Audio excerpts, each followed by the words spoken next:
Hey, good afternoon. This is Jared at Agape Christian Marketplace here. And sorry, I'm a little delayed today with this highlights. Running about 10 minutes behind. I hope you'll forgive me here. Just trying to finalize some things for today. And what we have here is today we're going to be taking a look at some of the recent fiction releases that have come out from March to up until now, up until like mid-May. And so I've got about 20 books or so. We're not going to go through all 20 because that would take far too long to go through all that. So I'm going to highlight the first few. These are organized, and they're all fiction, but they're not organized into their categories of romance and suspense and historical. And instead, it's kind of just organized as far as how their popularity has been so far for us. First, I want to say if you are watching us, thank you for joining us. If you could do me a favor of just pressing like or leaving a comment and letting people know that we are going live on Tuesdays, usually at 2 o'clock, just a little late today. And excuse me just a second. Because I was running late, I didn't get a chance to make my regular cappuccino. So I do have some tea here that I'm just going to take a sip of before I keep talking here. Give me a moment. All right. Some of these books I may have mentioned before. In fact, the first one I know I've mentioned before in previous streams. And by the way, when if you can go to our website, agapemarketplace.com/live, and you will see replay of all the different lives that we've done for our weekly highlights. Plus, you'll find a list of the items that we've highlighted. So today you can go to agapemarketplace.com/live and you will see the books that I'm about to mention. And then once this video is done, we will post that video there as well. And so again, I'm listing this in order of popularity and how they've been doing. And so the first one I am going to mention is probably one of the biggest books, and not the biggest books in fiction this spring, and that is The Beijing Betrayal by Joel Rosenberg. Joel Rosenberg writes great um, political spy thriller books, kind of like a Tom Clancy or Brad Thor. Those would be secular authors, but really great reads. This is, I believe, the fifth book in this series. It is slated as the final book and the thrilling conclusion to this series of Marcus. I want to say Marcus Ryan. I don't think that's right. I think as I've mentioned, what is it? Marcus Raker. Marcus Raker. Anyways, I got confused there when I mentioned Tom Clancy with his main characters, Ryan. Anyways, great book, thrilling read. Certainly does take you on some turns and twists, and really pulls out some surprises on the journey as well. So, absolutely great read. I highly recommend it. That is The Beijing Betrayal. Um, when I first picked up Joel Rosenberg's book, I think I picked up book number 3 in one of his first series. Loved it so much. I had no problem picking it up, following it, and I don't think you would either if you start with this. But you can certainly go back and buy books 1 through 4 of this and kind of catch up. And that's certainly what I did when I first read one of his books. So that's the first one I'll mention. The second one I'll mention is by Danny Petrie, called 2 Seconds Too Late. Excuse me. This is a fast-paced, thrilling romance. Sorry, fast-paced, a thrilling read, and the romance is as thrilling as the action. So this is blends romance as well as action and suspense going on. This is the second book in this series. It's stated a missing woman, 2 hitmen. When every second counts, who will survive? In the stark but beautiful wilds of northern New Mexico, a couple's retreat at a luxury resort turns into a chilling nightmare when a woman vanishes. Ski tracer Riley McLeod and private investigator Grayson Chadwick pose as a couple to hunt for clues that might reveal the missing woman's location.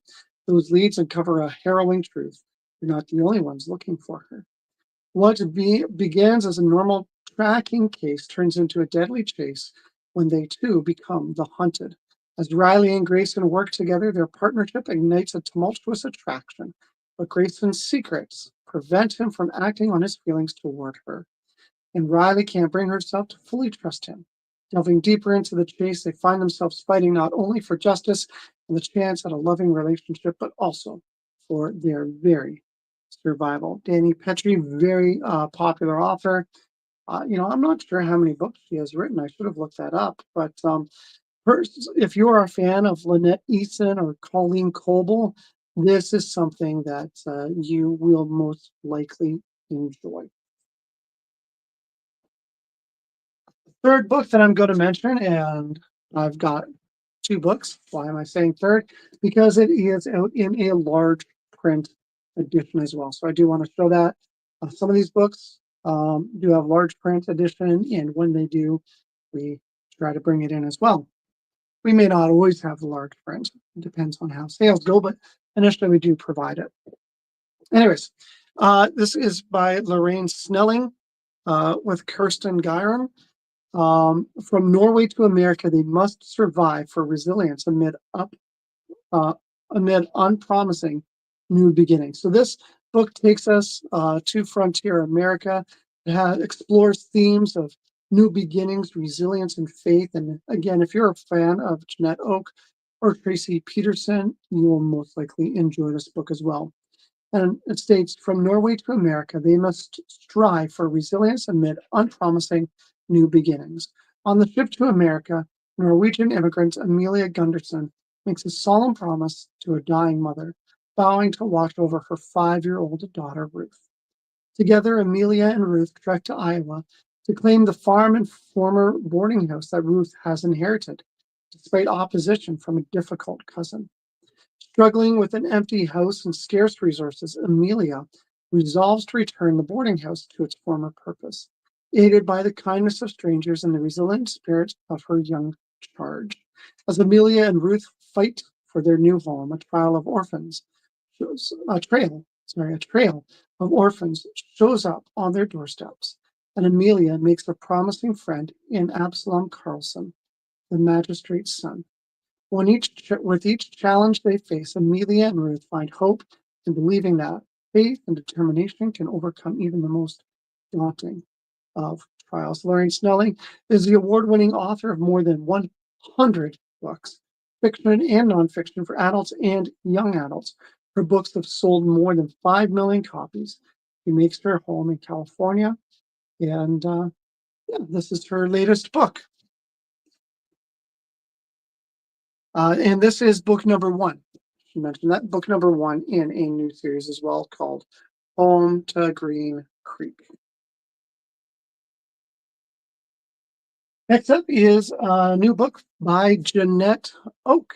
All right, Jeanette Oak, a very popular author. She has sold over 30 million books. This is a standalone book in a historical setting. For fans, if you're fans of Tessa Afshar, Matthew Andrews, or Connellan Cossette, then you will most likely like this. This is titled The Pharisee's Wife, and the story is a young Jewish woman plucked from obscurity and thrust on a perilous journey is about to witness the world's most life-changing story. Like most young women in ancient Israel, Mary has little control over her own destiny. When Enos, a rising Pharisee, sees her in the market and determines to make her his wife, Mary's fate is quickly sealed. Exorbitant bride price is the only hope her parents have of escaping abject poverty.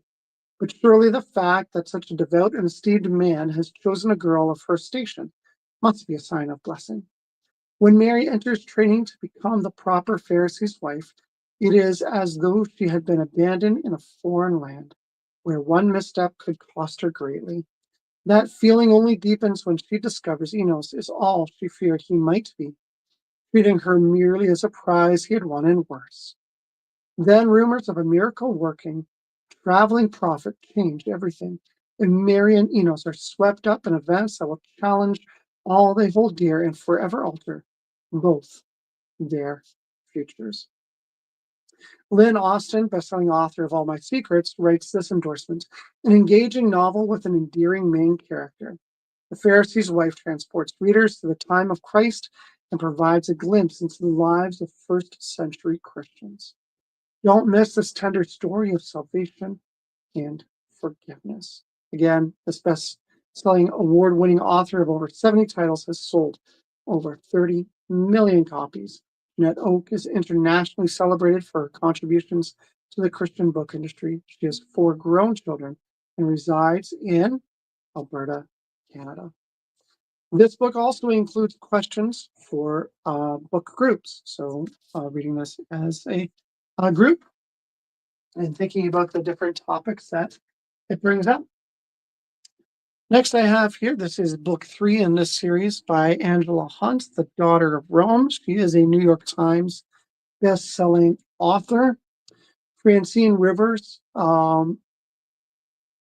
gave this endorsement to one of Angela's latest books. I love the way Hunt weaves history throughout to bring readers into ancient times. This book is rich in detail, and the characters are fully rendered. The write-up for this book goes as follows. In Nero's Rome, Calindra helps her father, a renowned sculptor, complete the most significant commission of his illustrious career. But then a catastrophic fire nearly destroys the imperial city, leaving Calindra reliant on a group of Christians, unusual individuals unlike she has encountered before. Intrigued by their worship of the son of an invisible god, Calindra grapples with her mistrust, only to find herself indebted to these believers as they help her build her shattered world. When Emperor Nero begins constructing his opulent golden house, the people of Rome grow resentful, suspecting him of starting the fire in order to clear the land for his immense palace. Needing a scapegoat, Nero points to those who follow the Jewish Messiah, forcing Calindra to make an impossible choice between right and wrong, friends and family, love and death. So book 3 in this series called The Emissary. This book is called The Daughter of Rome by Angela Hunt. All right, here we go. Colleen Coble, The Ambush. This is book number 1 in a new series. And Colleen Coble has been very prolific and very popular author. This offers edge of the seat suspense. And here we go.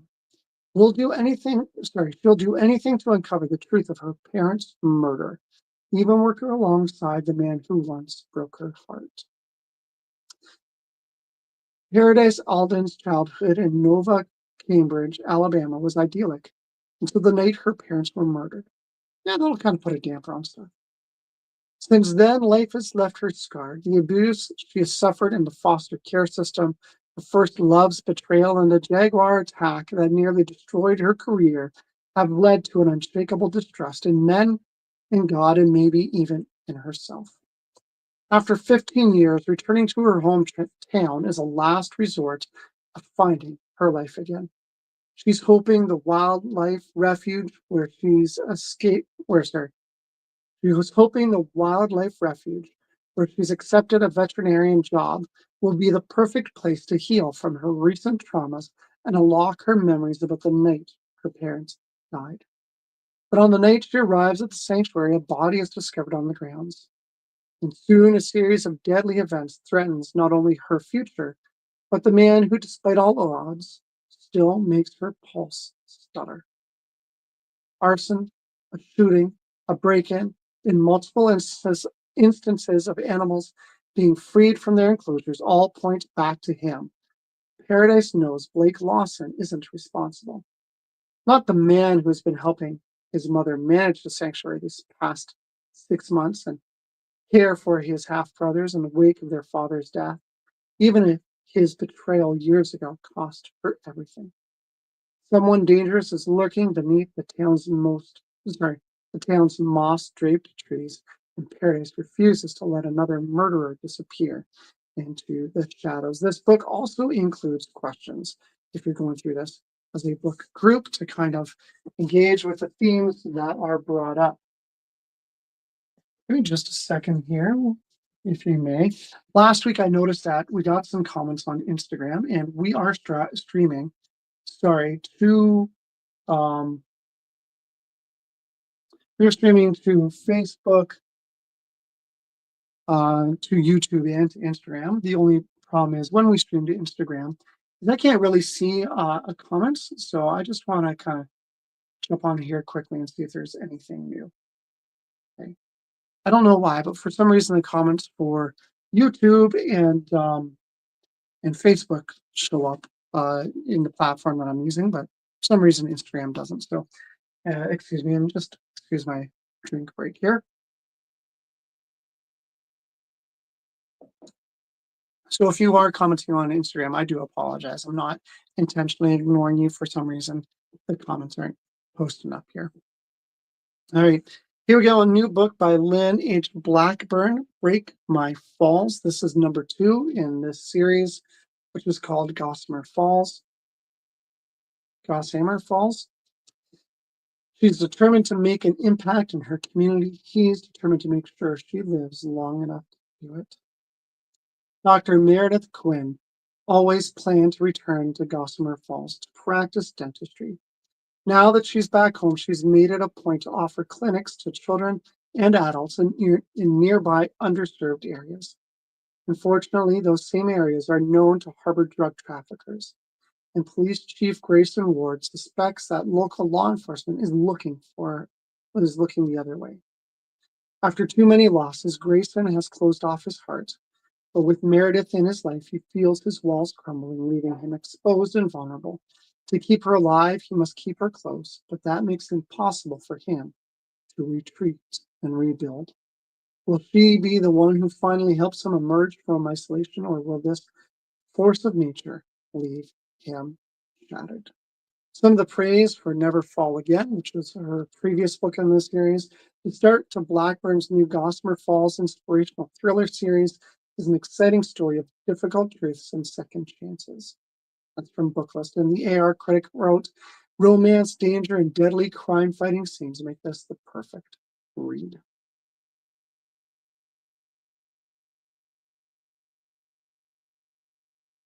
Perennial favorite, Tracy Peterson. Should have looked up how many books she has written, because very prolific author, very popular as well. And this is the second last of the one I'm going to go through in kind of detail here. This brings us to a frontier area history or historical romance of heartache, grief, faith, and second chances. And it says this: the heartache has left them emotionally desolate, but traces of love and healing could forge a future. In the wake of a harsh winter, Micah Hamilton and Charlotte Aldrich are grappling with loss and guilt after the disaster that took the lives of their loved ones. Struggling to cope with his grief, Micah abandons his father's dreams of a prosperous ranch and cuts himself off from the rest of the world. Charlotte has loved Micah her entire life and is determined not to lose him as well. With her mother's help, she begins coaxing Micah to live again. Despite their enduring heartache, the affection between them deepens. But just as Charlotte thinks her dreams may come true, a scorned suitor threatens everything she holds dear. Micah and Charlotte must embark on a journey of healing and renewal to build a life founded on faith, hope, and love. Tracy Peterson, and that is book number 1 in a new series. I don't know if I said that, but book number 1 in a new series as well, called The Hope of Cheyenne. All right, and the last book that I'm going to look at in detail here is by Nancy Mail. I may be saying her name wrong, and I apologize. This is a clean Christian thrilling suspense, and it's set in the Smoky Mountains. It's full of police investigations, haunted woods, eerie threats, and ominous evidence. If you're a fan of high stakes suspense, this is a book for you. If you like Lynette Eason or Elizabeth Goddard, this is a book that you will enjoy as well. So the write-up is this: was this the last thing she'd ever see? Would she be able to make things right before it was too late? God was all she got out before he lunged toward her. Grappling with the aftermath of a tragic incident that altered her life, ex-police officer and best-selling mystery author Aaron Donnelly finds solace in the tranquility of a cabin nestled deep in the Smoky Mountains. But her restful stay is shattered when cries pierce the night, hinting at a lurking presence haunting the woods. When local police chief Adrienne Nightingale seeks her help with a carefully arranged murder scene, she is thrust back into the world of crime solving. As they delve into the investigation, Aaron's intuition reveals chilling truths about the killer's motives and strategically perfected methods. Joined by the enigmatic Haley Quinn Hunter, a former FBI behavioral analyst, Aaron not only embarks on a quest to stop the merciless serial killer, but also confronts the revived ghosts of her past. In a race against time, Aaron must defeat her own demons while outmaneuvering a cunning killer or risk becoming the next victim in this deadly game of cat and mouse. So those are the most popular 10, 2, 4, 6, 8, 10. Well, actually, I guess 9 books because one of them was in a large print edition. Those are the 10 most popular recent fiction that has come out this spring. And I'm saying that by March to mid-May, but I'll quickly point out some others in case you're not aware of these books and you are a fan of these authors. These ones have also come out in this time period. Excuse me. Uh, Christie Award-winning author Leslie Gould has the book The Shop Down the Lane. And this is, oh, it may be a standalone. I thought it might be part of a series. I'm not sure. Excuse my ignorance on this one, but Leslie Gould delights in the sweet and humorous Amish romance reminiscent of The Shop Around the Corner and You've Got Mail. Now, when it says You've Got Mail, I don't think of an Amish romance. I think of a 90s movie, which I'm not going to lie, I do enjoy because, well, bookstores are in it. Jamie Jo Wright's latest book, Tempest at Annabelle's Lighthouse. Wright is in a class by herself. She is also a Christie Award winning author. Where the lighthouse no longer illuminates, ghostly lore and legends emerge. This book takes place from 1874 and also the present day. So it looks like there's two kind of timelines going on here. I don't know if that's just interweaved throughout the book or, 1874 kind of sets up the present day. Here we go. Where the lighthouse no longer illuminates, ghostly lore and legends emerge, demanding vengeance for secrets that should have drowned a century before. Here we go from Melody Carlson, again, another popular author. She's the award-winning author of more than 250 books with sales of more than 7.5 million copies, including many best-selling Christmas novellas, young adult titles, and contemporary romances. And this states when life feels like it's closing in around you, sometimes the solution is to open the doors wide and invite others in. They're ready for a summer filled with family, good humor, and new beginnings. Welcome to the Honey B&B. Suzanne Woods Fisher, best-selling author, again, very popular. It's been a great season for some fiction books here by Suzanne Woods Fisher. Capture the Moment. National Parks Summer this is book number 1 in that series, National Park Summer. She's ready for adventure, isn't she? Kate Cunningham is facing the opportunity of a lifetime as a zoo photographer. He spends years photographing animals in carefully controlled environments, but now National Geographic has dangled an irresistible prize. If Kate can snag a unique photo of a legendary bear in Grand Teton National Park, it just might publish it. It's the kind of challenge Kate has been waiting for, and she's eager to prove herself in the wild. Again, I said I wasn't going to go in detail, with these last few. So I just read the first little bit there. Janice Contour, and this book, this is romance, suspense. In Dry Oaks, California, Chief of Police Hannah Keyes has long believed her father, Joe, was a murderer, justly imprisoned. Maybe it wasn't just. Who knows? This book also includes discussion questions, so great for a book group to go through. One of the reviews rates this: a thrilling read full of heart-stopping tension and great twists, an awesome blend of suspense and romance. Don't miss.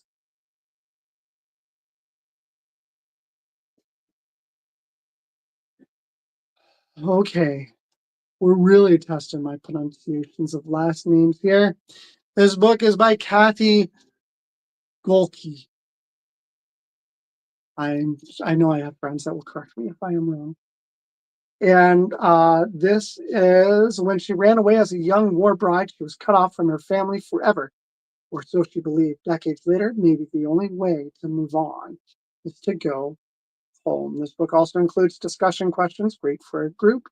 And one of the endorsements of this book writes this: if you're ever felt like a prodigal longing to return home, you're sure to find yourself in Golke's latest. Try the multi-layer beauty of this story will last in your heart and your mind for a long, long time. Finishing up with the last few books here, Patricia John's Green Pasture, The Amish of Shepherd's Hill. This is book number 1 in this series. Patricia Johns is a publisher's weekly best-selling author of more than 50 books. She writes Amish fiction with tight communities, outspoken heroines, and the handsome, rugged men who fall in love with them. She lives in Alberta, Canada, with her husband and son. One of the reviews of this has a poignant story of hope, faith, and love that shines a bright light on the Amish experience. Tabitha Schrock's return to Lancaster County shakes the foundations of her family and her community. Down to the last handful here. The Curious Inheritance of Blakely House, a novel by Joanna Davidson Polanco.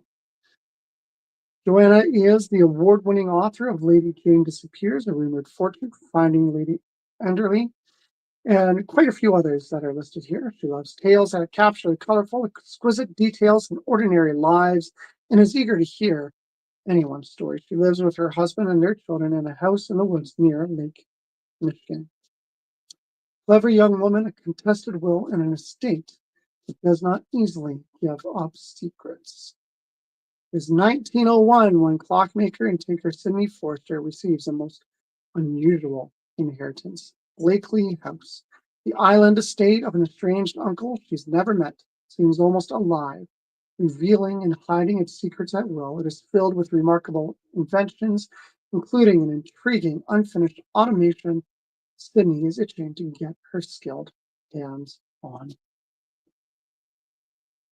And the last two, well, this one we've already spoken about. This again is a large print edition, The Pharisee's Wife by Jeanette Oak. Again, she's sold over 30 million books. This is a large print edition of her latest book. And then classic author, popular classic author, Wanda Brunstetter, New York Times bestselling. Anyways, here we go. Mifflin Country Mystery. An unresolved mystery holds an Amish community in limbo. This is, yeah, new book out, book number 2 in this series.